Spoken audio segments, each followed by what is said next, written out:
नमस्कार भक्तजनों, आप सभी का इस भक्ति चैनल पर बहुत बहुत स्वागत है। कथा प्रारंभ करने से पूर्व आप सभी से निवेदन है कि आप इस भक्ति भरे चैनल को सब्सक्राइब करें तथा बेल आइकन को अवश्य प्रेस करें। आज हम रविवार की व्रत कथा का श्रवण करेंगे। रवि व्रत की कथा की पूजन विधि इस प्रकार है। सर्व मनोकामनाओं की पूर्ति हेतु रविवार का व्रत श्रेष्ठ है।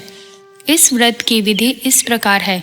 प्रातःकाल स्नान आदि से निवृत्त हो स्वच्छ वस्त्र धारण करें, शांत चित्त होकर परमात्मा को स्मरण करें। भोजन तथा फलाहार सूर्य के प्रकाश रहते ही कर लेना उचित है। यदि निराहार रहने पर सूर्य छिप जाए तो दूसरे दिन सूर्योदय होने पर ही अर्घ्य देने के बाद ही भोजन करें। व्रत के दिन नमकीन तेल युक्त भोजन कदापि ना करें। इस व्रत को करने से मान सम्मान बढ़ता है तथा शत्रुओं का क्षय होता है। आँख की पीड़ा के अतिरिक्त अन्य सब पीड़ाएं दूर होती हैं। रविवार की व्रत कथा अब इस प्रकार है। एक बुढ़िया थी। उसका नियम था प्रति रविवार को सवेरे सवेरे ही स्नान आदि कर घर को गौ के गोबर से लीप कर फिर भोजन तैयार कर भगवान को भोग लगाकर ही स्वयं भोजन करती थी। ऐसा व्रत करने से उसका घर अनेक प्रकार के धन धान्य से पूर्ण था।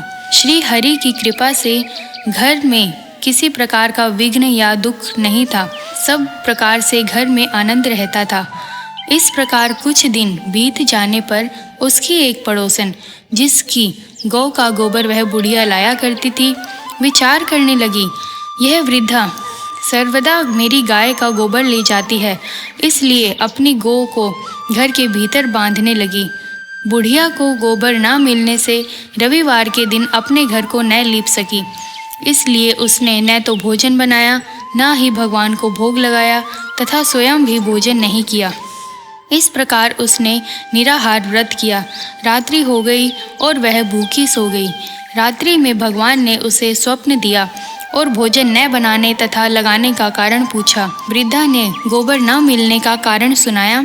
तब भगवान ने कहा कि माता, हम तुमको ऐसी गौ देते हैं जिससे सभी इच्छाएं पूर्ण होती हैं, क्योंकि तुम हमेशा रविवार को गौ के गोबर से घर को लीप कर भोजन बनाकर मेरा भोग लगाकर खुद भोजन करती हो। इससे मैं खुश होकर तुमको वरदान देता हूँ। निर्धन को धन और बांझ स्त्रियों को पुत्र देकर दुखों को दूर करता हूँ तथा अंत समय में मोक्ष देता हूँ। स्वप्न में ऐसा वरदान देकर भगवान तो अंतर्ध्यान हो गए और वृद्धा की आंख खुली तो वह देखती है कि आंगन में एक अति सुंदर गऊ और बछड़ा बंधे हुए हैं।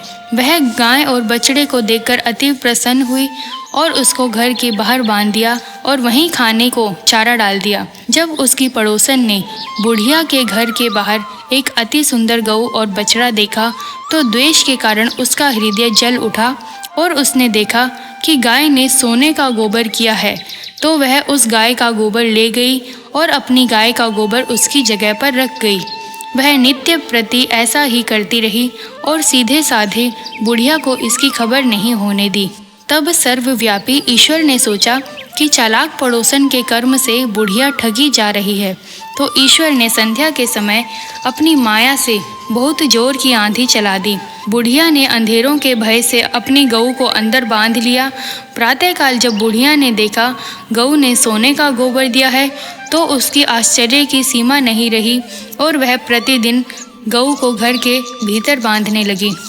उधर पड़ोसन ने देखा कि बुढ़िया गऊ को घर के भीतर बांधने लगी है और उसका सोने का गोबर उठाने का दांव नहीं चलता, तो वह ईर्ष्या से डाह से जल उठी और कुछ उपाय न देख पड़ोसन ने उस देश के राजा की सभा में जाकर कहा, महाराज, मेरे पड़ोस में एक वृद्धा के पास ऐसी गऊ है जो आप जैसे राजाओं के ही योग्य है।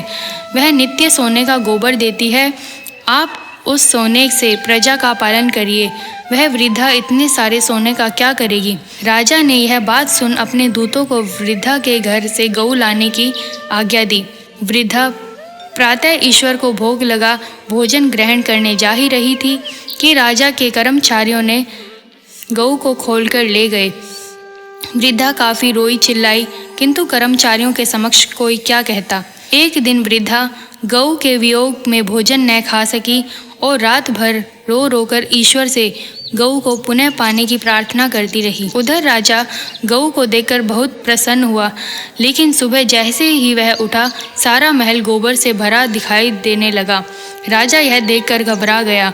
भगवान ने रात्रि में राजा को स्वप्न में कहा कि हे राजा, गाय को वृद्धा को लौटाने में ही तेरा भला है।